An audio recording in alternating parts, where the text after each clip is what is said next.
लाडो। रात के 12 बज रहे थे। आदित्य का फोन आया। हेलो, किसी ने फुसफुसाहट भरे लफ्जों में कहा। हाँ बोलो, बिट्टू ने भी होले से कहा।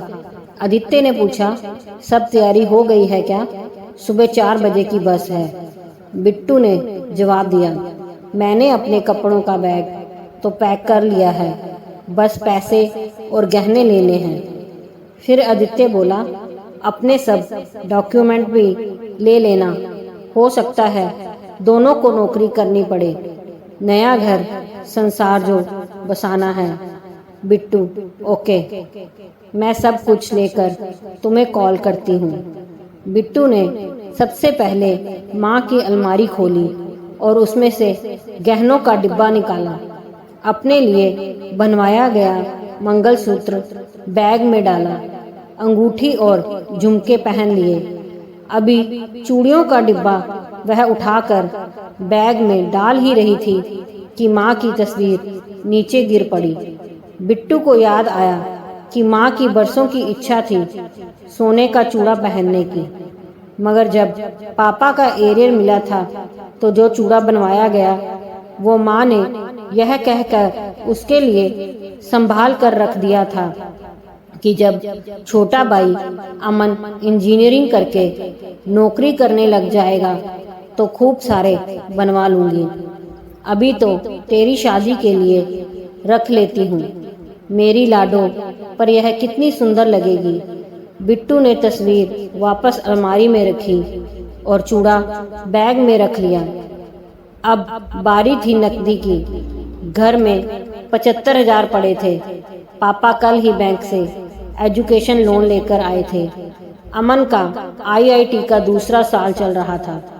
घर के रुपए पैसे का हिसाब और चाबी उसी के पास रहती थी। पापा हमेशा कहते थे, जब यह पैदा हुई थी उससे पहले मैं स्टेशन पर कुली का काम करता था। जैसे ही यह पैदा हुई मेरी सरकारी नौकरी लग गई। यही मेरे भाग्य की देवी है, मेरी लाडो बेटी। बिट्टू ने अपने सभी डॉक्यूमेंट बैग में रख लिए थे। अब उसे चेक करना था कि घर में कोई जाग तो नहीं रहा है, सब सो तो रहे हैं ना। सबसे पहले उसने अमन के कमरे के दरवाजे से अंदर झांका। अमन अभी तक पढ़ रहा था। उसकी खाने की थाली वैसे ही ढकी पड़ी थी जैसी वह रख कर आई थी। उसने अगले कमरे में झांका तो देखा कि माँ नींद की दवा लेकर गहरी नींद में सोई हुई थी। माँ हमेशा कहती थी कि इस दवा में कोई गड़बड़ है जो नींद बहुत आती है। ये मुई शुगर भी बुरी बीमारी है, एक बार लग जाती है तो कभी खत्म ही नहीं होती। दरवाजे की झिर्री में से पापा दिखाई दे रहे थे। वह अपनी वर्किंग टेबल पर बैठे व्यापारियों का वही खाता तैयार कर रहे थे। वैसे वे नौकरी करते हैं। अभी कुछ दिन पहले ही उन्होंने यह नया काम ढूंढा है। मकसद तो था कि बेटी की शादी में पैसे कम न पड़ जाएं, पर कहने लगे कि कॉमर्स पढ़ा हूँ, बही खाते भूलने लगा था। चलो इससे इसे भूलूंगा भी नहीं और कुछ एक्स्ट्रा इनकम भी हो जाएगी। सभी अपने अपने काम में व्यस्त थे। बिट्टू अपने कमरे में आई और आदित्य को फोन लगाया। सब रास्ते साफ हैं, सब अपने काम में लगे हैं। मैं चुपचाप घर से बाहर निकलूंगी, उससे पहले फोन करके बता दूंगी। आदित्य ने फिर पूछा, अच्छा तुमने गहने और पैसे ले लिए ना?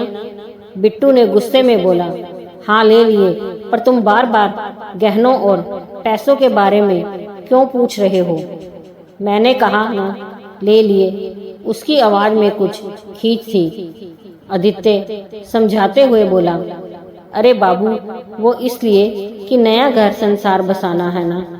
नई जगह पर जाते ही कहीं पर काम थोड़े मिल जाएगा। हमें घर के रूटीन कामों के लिए पैसा तो चाहिए ही ना। मेरा मोबाइल भी बहुत पुराना हो गया है, मुझे नया मोबाइल भी लेना है और फिर मैं कोई ना कोई नौकरी पकड़ लूँगा। जिससे हम आराम से जिंदगी गुजारेंगे। बिट्टू ने कहा, सुनो, एक बात पूछूं? आदित्य बोला, हाँ हाँ पूछो ना, क्या पूछना चाहती हो? तुम्हारे लिए तो जान भी हाजिर है। मेरी जान? बिट्टू, सुनो मिस्टर रोमियो, यह मस्करी छोड़ो और मुझे बताओ कि क्या तुम में इतनी हिम्मत नहीं है कि मुझे कमा कर अपने पैसे से रख सको, मुझे खाना खिला सको? आदित्य बोला, ऐसी बात नहीं है बाबू, तुम बिन अब रहा नहीं जाता। हम जाते ही मंदिर में शादी कर लेंगे और काम मिलेगा तो आराम से जिएंगे ना। अब बिट्टू का दिमाग ठनका। फोन पर कुछ देर के लिए सन्नाटा छा गया। बिट्टू गहरी सोच में डूब गई। उसे लगा कि वह कितना गलत करने जा रही थी। जो लड़का अपनी सुख सुविधाओं व अय्याशियों के लिए मुझे ढाल बनाना चाह रहा है, जिसकी नज़र मुझसे अधिक मेरे गहने व पैसे पर है, वह लड़का मेरा कितना ख्याल रख पाएगा? उसने मन ही मन एक दृढ़ निश्चय कर लिया। और इससे पहले कि लड़का इस चुप्पी पर कुछ कहता, बिट्टू बोली, सुनो, तुम एक काम करो, अभी भागने का प्लान कैंसिल करते हैं। पहले तुम कोई काम पकड़ो और इतना पैसा कमा कर इकट्ठे कर लो कि 2 महीने तक तुम्हें काम ना भी मिले तो हमें कभी भूखों मरने की नौबत ना आए। जैसे ही तुम पैसे इकट्ठे कर लोगे, हम घर से भाग चलेंगे। तब तक तुम थोड़ा इंतजार करो, पर अगर 2 महीने तक ऐसा नहीं कर पाए तो फिर मुझे भूल जाना। अरे बेबी, मेरी बात तो सुनो, मेरी बात। बिट्टू ने फोन काट दिया। वह अपने कमरे में झांक आई। वह अभी भी वही खाता कर रहे थे। उसने दरवाजा खटखटाया। क्या बात है लाडो, सोई नहीं हो अभी तक तुम? कुछ परेशानी है क्या? बेटा, पापा, मुझे आपसे एक बात कहनी है। कहो लाडो। पापा, मैं कह रही थी कि जब तक अमन की पढ़ाई पूरी नहीं हो जाती है, मैं नौकरी करना चाहती हूँ। मेरी पढ़ाई पूरी हो चुकी है। घर में बेकार बैठने से क्या फ़ायदा?